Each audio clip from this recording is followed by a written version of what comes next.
Le soleil se couchait sur les cours de terre battues de Séville. Et Pauline sentait son cœur se serrer comme une balle coincée dans le filet. « Tu m'as menti depuis le début, » hurla-t-elle. Sa voix résonnant dans l'air chargé d'odeurs de poussière rouge. Mathilde, immobile, la raquette encore à la main, murmura, « C'était pour te protéger. Mais maintenant, tout va changer. » Pauline n'avait jamais imaginé que son arrivée en Espagne, il y a 6 mois, la plongerait dans un tourbillon aussi intense. À 20 ans, elle avait quitté Paris pour rejoindre l'académie de tennis de Séville. Attirée par la réputation de Mathilde Leclerc, cette coach française expatriée connue pour sa rigueur impitoyable. Mathilde, 35 ans, avait fui la France après un scandale personnel qui avait brisé sa carrière de joueuse professionnelle. Ici, en Andalousie, elle avait reconstruit sa vie, formant des athlètes avec une discipline de fer, masquant ses blessures derrière un masque d'autorité. Dès le premier entraînement, Pauline avait senti une connexion étrange. Mathilde la retenait souvent après les heures, prétextant des exercices supplémentaires. « Ton revers est faible, Pauline. Reste et travaille-le jusqu'à ce qu'il soit parfait. » Mais ces sessions se prolongeaient en discussions tardives, sous les lumières artificielles du stade. Elle parlait de tout, des rues pavées de Paris qu'elle regrettait, des flamencos passionnés de Séville, et peu à peu, de leurs rêves brisés. Pauline, originaire d'une famille bourgeoise de la capitale française, avait toujours été la rebelle. Elle jouait au tennis pour échapper à l'étouffement de ses parents, qui voyaient en elle une future avocate, pas une sportive. Mathilde, avec son accent parisien doux et son regard perçant, lui offrait une liberté qu'elle n'avait jamais connue. « Tu as du feu en toi, Pauline. Ne le laisse pas s'éteindre, » lui disait-elle un soir, alors que la sueur perlait sur leur front. Mais ce n'était pas seulement du coaching. Pauline remarqua vite les regards prolongés, les touches accidentelles qui duraient un instant de trop. Une nuit, après une victoire en tournoi local, elle s'était retrouvée dans un bar à tapas du quartier de Triana. Le vin Rioja coulait, et Mathilde avait confessé, « J'ai perdu quelqu'un autrefois. En France. Une femme qui m'a brisée. » Pauline avait posé sa main sur la sienne, sentant un frisson électrique. C'était le début. Leur relation s'était épanouie en secret. Les promenades le long du Guadalquivir, les dîners improvisés dans l'appartement de Mathilde surplombant la cathédrale, tout cela tissait un lien profond. Pauline découvrait l'amour comme une danse flamenco, passionnée, imprévisible, pleine de tourments. Mathilde, avec son expérience, guidait Pauline non seulement sur le court, mais dans les méandres de ses émotions. L'amour entre femmes, c'est comme un match serré, il faut du courage pour le gagner, lui avait-elle chuchoté une nuit. Leurs corps enlacés. Pourtant, des ombres planaient. L'académie était conservatrice, et les rumeurs pouvaient détruire des carrières. De plus, Mathilde cachait un secret, elle était toujours mariée. Sur le papier, à un homme en France. Un mariage de convenance pour masquer son orientation. Pauline l'ignorait, se laissant emporter par la romance. Elle passait des week-ends à Grenade, visitant l'Alhambra, où Mathilde racontait des histoires de mort et de conquête, métaphore de leur propre bataille intérieure. Un jour, lors d'un entraînement intensif, Pauline commit une erreur flagrante. Mathilde explosa, « Concentre-toi. Tu joues comme une amatrice. » Pauline, blessée, Répliqua, peut-être que ton coaching n'est pas si parfait. Ce fut leur première dispute. Mais elle se résolut en une étreinte passionnée dans les vestiaires vides. Je t'aime. Pauline. C'est pour ça que je suis dure, avoua Mathilde. La vie à Séville les enveloppait d'une aura magique. Les fêtes andalouses, avec leurs guitares et leurs chants, reflétaient leur amour, vibrant, mais fragile. Pauline progressait sur le cours, grâce à Mathilde, et envisageait un avenir professionnel. Mais un appel de France changea tout.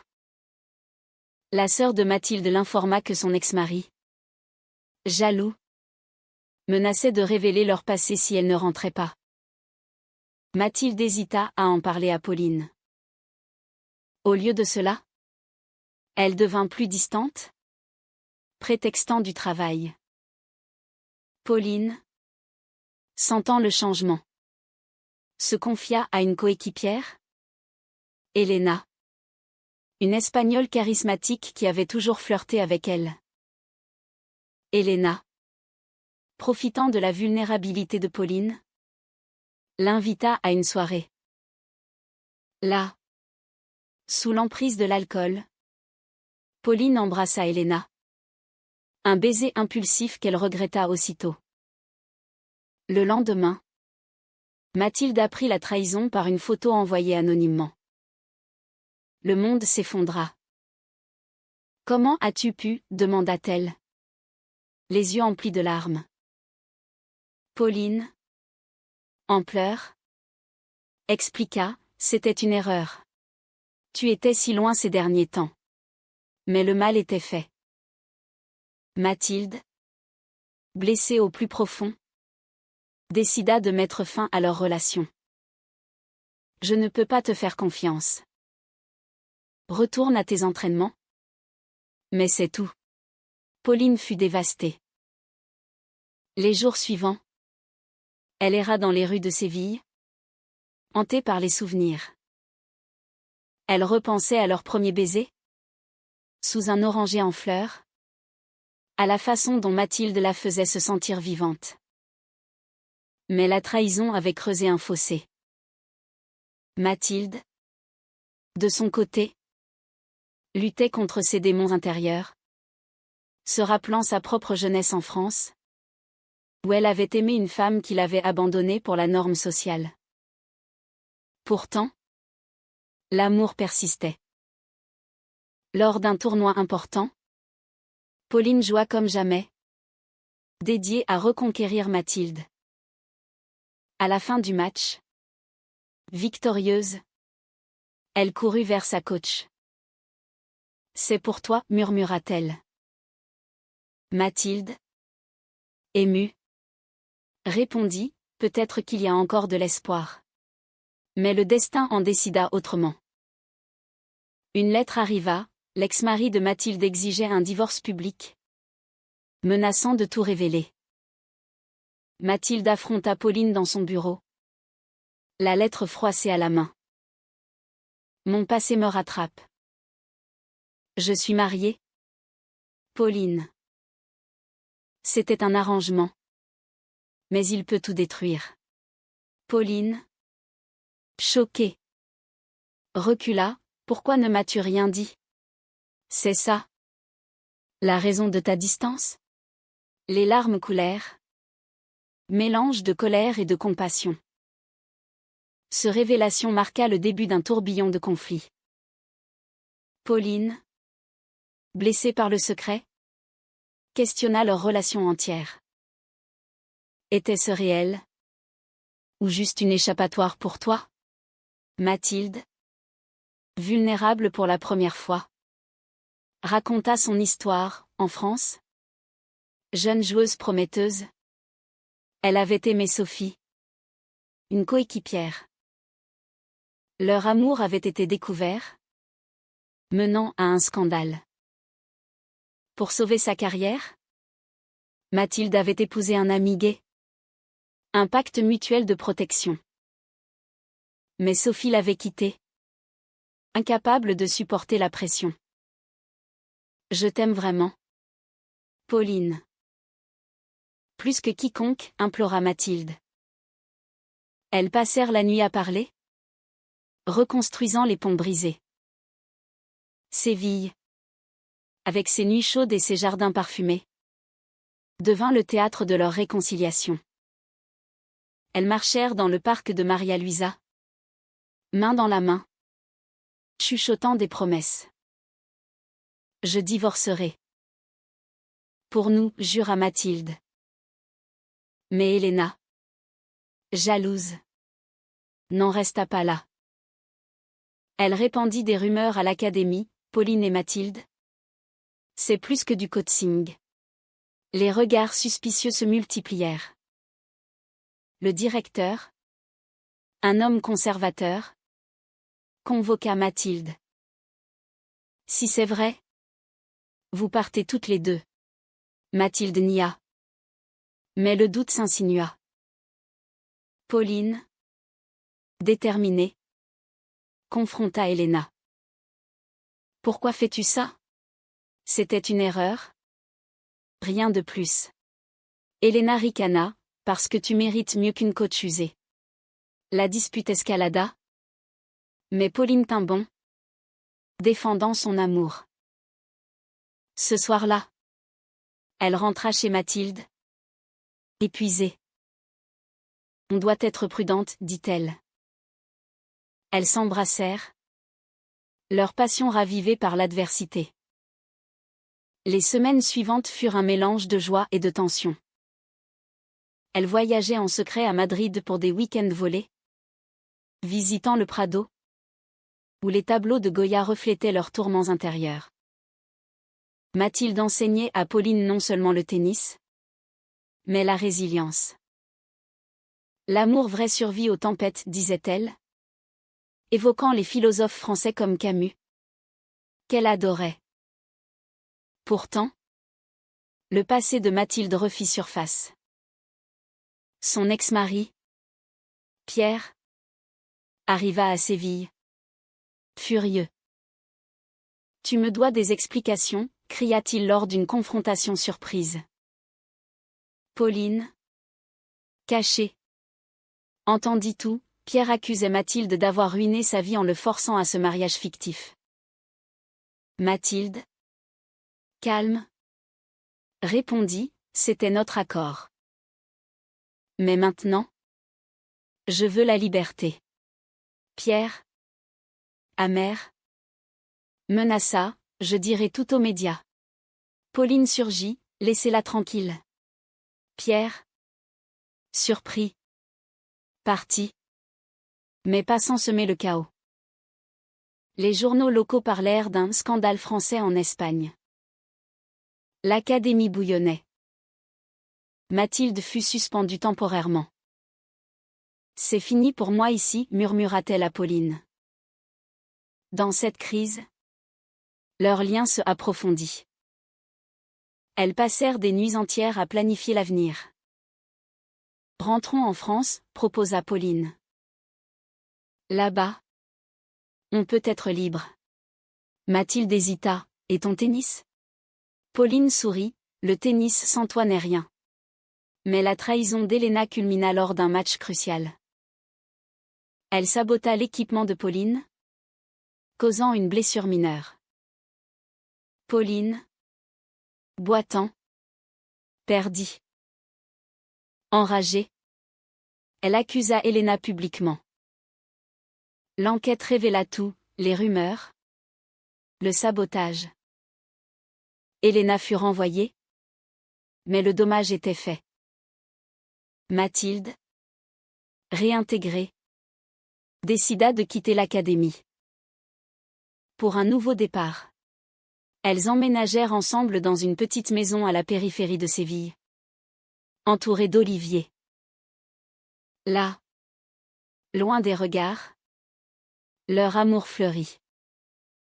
Mathilde commença à écrire un livre sur sa vie. Un témoignage personnel sur l'amour lesbien dans le sport. Pauline, guérie, reprit l'entraînement, visant les tournois internationaux. Pourtant, un appel changea tout. La mère de Pauline, apprenant la relation par les rumeurs, débarqua. C'est contre nature. Rentre à Paris, hurla-t-elle. Pauline, déchirée, défendit, maman. C'est l'amour de ma vie. La confrontation fut douloureuse, révélant les préjugés familiaux. Mathilde, soutenant Pauline, dit, l'amour n'a pas de genre. C'est humain. La mère partit, mais planta une graine de doute. Pauline questionna, et si elle a raison? Si on souffre trop? Mathilde, les yeux brillants, répondit, la souffrance forge la beauté. Comme dans les romans de Colette. Elles s'embrassèrent, renforcées. Le Haut-Trao approchait. Pierre revint, avec des papiers de divorce. Mais il avait changé, je veux ton bonheur. Mathilde. Il signa, libérant enfin Mathilde. Soulagée, elles célébrèrent avec un voyage à Barcelone, marchant sur la Rambla, main dans la main. Pourtant, lors d'une soirée, Pauline reçut un message d'Elena, je sais des choses sur Mathilde que tu ignores. Curieuse, Pauline la rencontra en secret. Elena révéla, Mathilde a eu une liaison avec Sophie après son mariage. Elle t'a menti sur tout. Pauline rentra, le cœur lourd. Est-ce vrai? Sophie. Après ton mariage? Mathilde. Pâle. À voix, oui. Mais c'était avant toi. J'ai commis des erreurs. La confiance brisée à nouveau. Pauline cria, combien de secrets encore? Elles se disputèrent violemment. Des mots durs fusant comme des balles au filet. Cette nuit-là, Pauline partit, errant dans les rues animées de Séville. Elle repensait à leur histoire, les rires partagés, les caresses tendres, la façon dont Mathilde la faisait se sentir unique. Mais les trahisons accumulées pesaient. Mathilde, seule, pleura, se rappelant ses propres douleurs passées. Je l'ai perdu, murmura-t-elle. Le lendemain, Pauline revint. Je ne peux pas vivre sans toi. Mais on doit tout recommencer à zéro. Mathilde accepta. Et elles entreprirent un voyage thérapeutique. Elles allèrent à Paris, confrontant le passé. Mathilde rencontra Sophie, fermant ce chapitre. Je t'ai aimé. Mais c'est fini, dit-elle. Sophie, mariée maintenant, souhaita, sois heureuse. À Paris, Pauline affronta sa famille. Sa mère, après une longue discussion, commença à comprendre. Si elle te rend heureuse, murmura-t-elle. Ce fut un pas vers l'acceptation. De retour en Espagne, elles renforcèrent leurs liens. Mathilde quitta définitivement le coaching, ouvrant un café littéraire à Séville, mêlant culture française et espagnole. Pauline, inspirée, excella au tennis. Lors d'un tournoi à Madrid, elle gagna, dédiant sa victoire à Mathilde.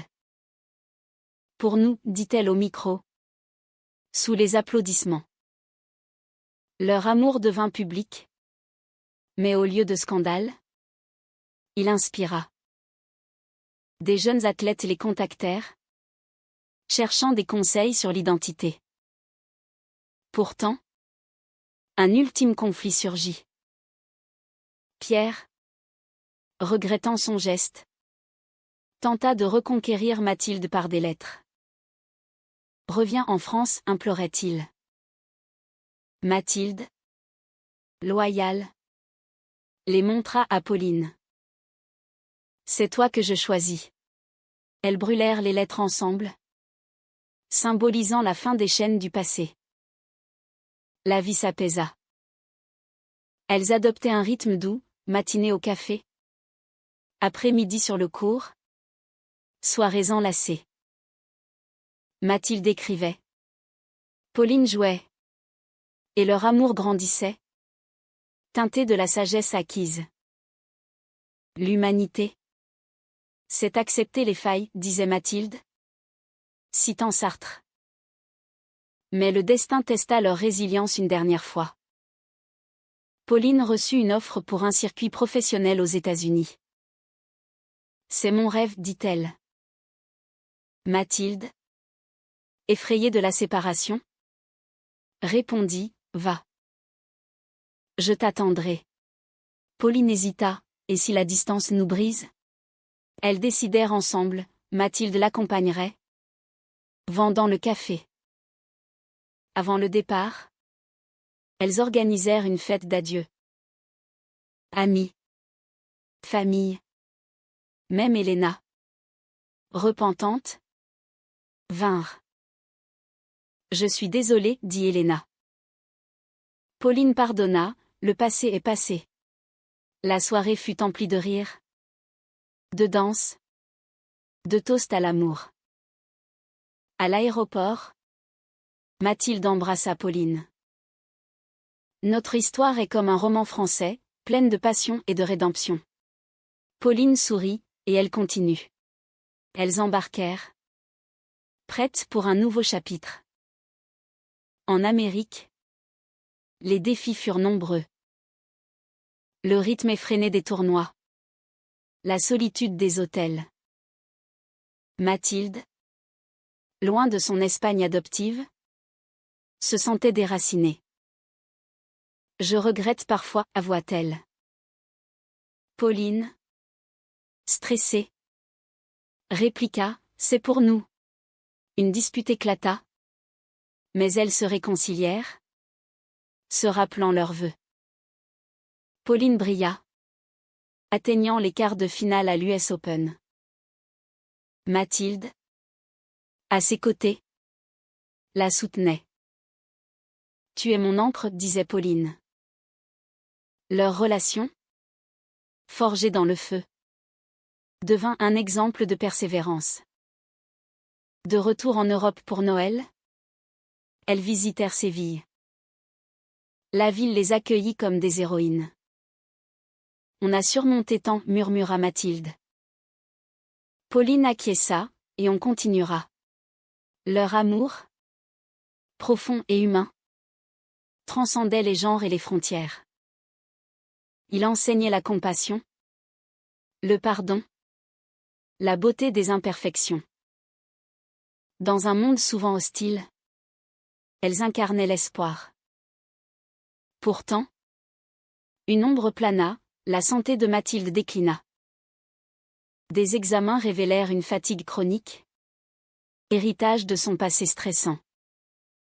Je ne veux pas te perdre, pleura Pauline. Mathilde, sereine, répondit, l'amour ne meurt pas. Il transforme. Elles affrontèrent cela ensemble, avec des traitements en France. Pauline mit sa carrière en pause. Toi d'abord, dit-elle. Mathilde guérit lentement. Leur lien renforcé. Finalement, elles s'installèrent à Paris, dans un appartement donnant sur la Seine. Mathilde reprit l'écriture, publiant un mémoire acclamé sur l'amour lesbien dans le sport. Pauline, retraitée jeune, devint coach à son tour, formant des filles avec la même passion. Leur vie devint un témoignage vivant. Elle participait à des conférences, aidant d'autres femmes à embrasser leur identité. L'amour est une révolution personnelle, disait Mathilde. Pauline ajoutait, et il guérit les blessures. Des années plus tard, assise sur un banc du jardin des Tuileries, elles se remémoraient leur parcours. De Séville à ici. Quel voyage, soupira Pauline. Grisonnante maintenant. Mathilde. Les yeux pétillants. Répondit, et quel amour. Leur histoire se terminait sur une note d'espoir humain, malgré les trahisons. Les conflits. Les secrets. L'amour triomphait par le pardon et la croissance. Ce n'était pas un conte de fées, mais une odyssée réelle, pleine d'émotions brutes et de leçons profondes. Pauline et Mathilde, unies pour toujours, incarnaient la beauté de l'humanité, imparfaite, mais capable de transcender.